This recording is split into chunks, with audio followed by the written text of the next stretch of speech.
السلام علیکم ورحمۃ اللہ وبرکاتہ۔ اظہر بختیار خلجی نام ہے میرا جی، حلقہ سرحد شمالی کی عمارت مجھے ڈاکٹر صاحب نے دی ہے۔ ڈاکٹر صاحب، تقریر میں آپ کی 3 پوائنٹس کے اوپر کچھ سوالات یا وضاحت درکار ہے، اگر آپ مہربانی فرما سکیں۔ ایک، تقریر کرتے ہوئے آپ نے فرمایا تھا کہ اب ہم عبادت سے جہاد کی طرف بات لے جا رہے ہیں، اور پھر آپ نے جہاد کے 2 مراحل یا جہاد کے 2 بیسس کا ذکر کیا تھا، جبکہ میرے خیال میں جو پہلا مرحلہ عبادت رب کا آپ نے بیان کیا، کفارہ کی سطح تک پہنچنا، یہ بھی جہاد کا ہی حصہ ہے اور پہلا مرحلہ ہے اس کا، اور جہاد کے 3 مراحل نارملی آپ بیان کرتے ہیں۔ ایک یہ بات تھی جی۔ دوسری، آپ نے کفارہ کی بات کرتے ہوئے جب بتایا تھا تو اس میں کہا تھا کہ جتنا اسلام پر قانوناً عمل کرنا ممکن ہو کرو، تو یہ لفظ قانوناً آپ نے 2 بار بعد میں استعمال نہیں کیا، یہاں پہ یہ لفظ قانوناً کی اگر وضاحت کر سکیں یہ مہربانی ہوگی۔ اور تیسری، کسی جماعت کی اس فریضہ اقامت دین کی جدوجہد یا فریضہ اقامت دین کی ادائیگی کے لیے جماعت کی سلیکشن کے ضمن میں آپ پہلے 4 چیزیں جو بیان کرتے تھے وہ ہوتے تھے کہ ایک تو نظریہ جماعت کا قرآن و سنت سے ہونا چاہیے اور کل ہونا چاہیے، اس کا مقصد تشکیل، اس کا طریقہ کار اور اس کی قیادت۔ اس دفعہ آپ نے ذرا تھوڑا سا اس میں فرق ڈالا ہے اور ڈکلیئرڈ گول کا ذکر کیا ہے، سموتات فی المعروف کا ذکر کیا ہے، میتھڈولوجی یا سیرت سے تعلق کا ذکر کیا ہے، اور قیادت کی خلوص اور اخلاص اور ان کی للہیت کا ذکر کیا ہے۔ ایک تو اس میں یہ وضاحت چاہیے تھی، اور ایک اس کے اندر اگر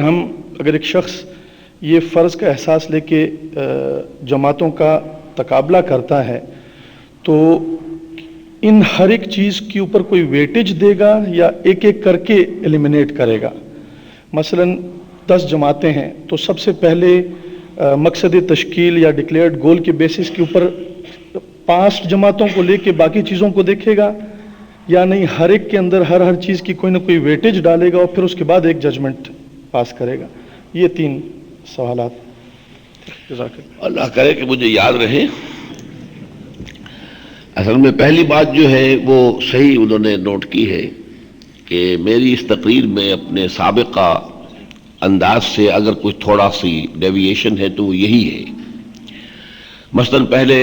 3 سٹوریز ہم بیان کیا کرتے تھے، عبادت رب، اور اس کے بعد شہادت علی الناس، اور پھر اقامت دین۔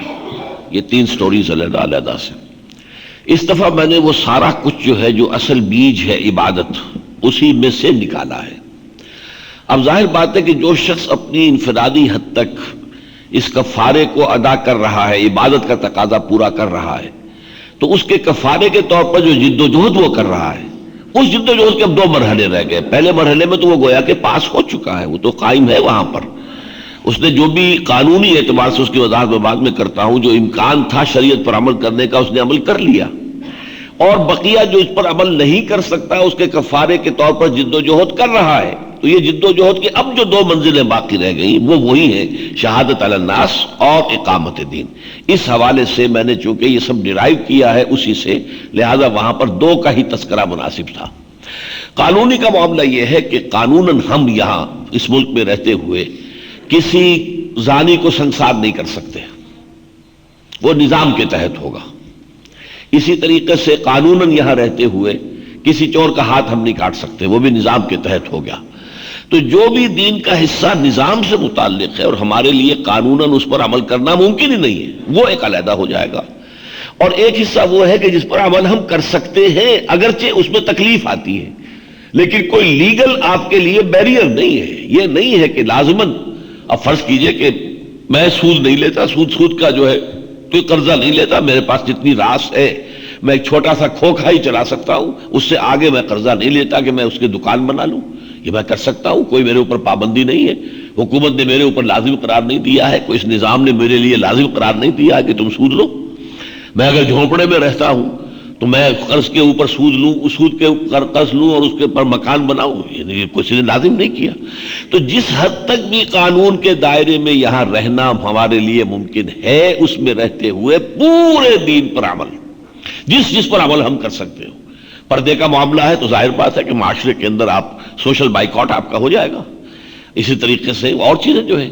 تو اس پر عمل کرتے ہوئے باقی کے لیے وہ کفارہ ہے جد و جہد، اور اس جد و جہد کی پھر دو حصے ہو جائیں گے، ایک دعوت، اور دعوت کا جو ہے جامع ترین اصطلاح ہے شہادت علی الناس، اور دوسرے اقامت دین، غلبہ دین کی جد و جہد، تاکہ وہ نظام جو ہے وہ قائم ہو جائے۔ مجھے جہاں تک مجھے یاد پڑتا ہے، جب سے میں نے اس موضوع پر گفتگو شروع کی ہے، یہ میری بہت پرانی گفتگو نہیں ہے، یہ میں سمجھتا ہوں کہ شاید پچھلے 2-3 سال ہی کے دوران میں نے مختلف مواقع پر یہ بات بتائی ہے۔ پہلے تو میں کہتا تھا آپ جماعت خود تلاش کریں، آپ کا کام ہے، آپ کو جوتی آپ کو چاہیے، آپ جائیں دیکھیں چوک بجائیں، لیکن یہ 4 چیزیں تو جب سے میں نے معین کی میں یہ 4 ہی بیان کر رہا ہوں۔ ویسے وہ تو اندازے بیان کی بات ہے، وہ 5 بھی ہو سکتی ہیں، وہ 3 بھی ہو سکتی ہیں، 2 کو جمع کر کے آپ 1 نمبر کم کر لیں، لیکن اس میں یہی ہے کہ پہلی بات یہ ہے کہ اس کا ڈکلیئرڈ گول ہونا چاہیے۔ یہ اس لیے کہا جاتا ہے کہ بہت سی جماعتیں ہیں جو بظاہر دینی کام کر رہی ہیں یا اچھا کام کر رہی ہیں، لیکن وہ گول ان کا نہیں۔ تبلیغی جماعت سب سے بڑی مثال ہے، اور دوسرے جو ہے یہ اور بھی ادارے ہیں، تعلیمی ہیں، تدریسی ہیں، کوئی تعلیم و تلقین ہو رہی ہے، کوئی صوفیہ کا کوئی نظام ہے، یہ اس کے اندر نہیں آتے، اس سے وہ گویا کہ اس کیٹیگری سے وہ نکل جائیں گے۔ اور پھر یہ ہے کہ سم و طاعت والا ڈسپلن، اور ڈھیلی ڈھالی نہ ہو۔ اس میں پھر تقسیم کرتا ہوں میں کہ سم و طاعت کا ایک جو ہے دستوری نظام بھی ہو سکتا ہے، وہ دستوری بیعت ہے، وہ بھی حرام نہیں ہے، جائز ہے، تقاضا پورا ہو جائے گا، لیکن جو مسنون منصوص اور معصور ہے وہ ہے شخصی بیعت۔ تو اس طریقے سے میں نے اس کو واضح کرنے کی کوشش کی ہے، تو اس میں میں سمجھتا ہوں کہ کسی اضافے کی ضرورت نہیں ہے، لیکن یہ میں اکثر کہہ دیا کرتا ہوں، جو جماعت ان تینوں چیزوں میں کم سے کم 4 چیزوں میں 33% بھی مارکس آپ الاٹ انہیں کر سکیں، چاروں میں، یہ نہیں کہ ایک سرے سے ہی نہ ہو، 4 چیزوں میں 33% مارکس بھی اگر آپ دے دیں تو آپ پر لازم ہے اس جماعت میں شریک ہونا، فرض کے درجے میں۔ لیکن اس کے بعد بھی اپنی آنکھیں کھلی رکھیں، کان کھلے رکھیں، غور و فکر جاری رکھیں، ہو سکتا ہے کہ آپ کو اس سے بہتر جماعت نظر آ جائے۔ یہ بھی ہو سکتا ہے کچھ عرصے کے بعد آپ سمجھے میرا مطالعہ غلط تھا، میں نے اس جماعت کو صحیح نہیں سمجھا تھا، اس کے اندر تو یہ خرابی ہے، تو آپ اس سے واپس ہو، ریٹائر ہوں۔ تو یہ ساری چیزیں ہوں گی، لیکن خواص کا میں اب بھی اسی کا قائل ہوں کہ اسی نہج سے اگر ہم بیان کریں تو وہ بات واضح ہو جاتی ہے۔ البتہ اس کے اندر انداز کی بات ہے، اسلوب کی بات ہے، اس کے اندر کوئی کمی بیشی جو ہے وہ ہو سکتی ہے۔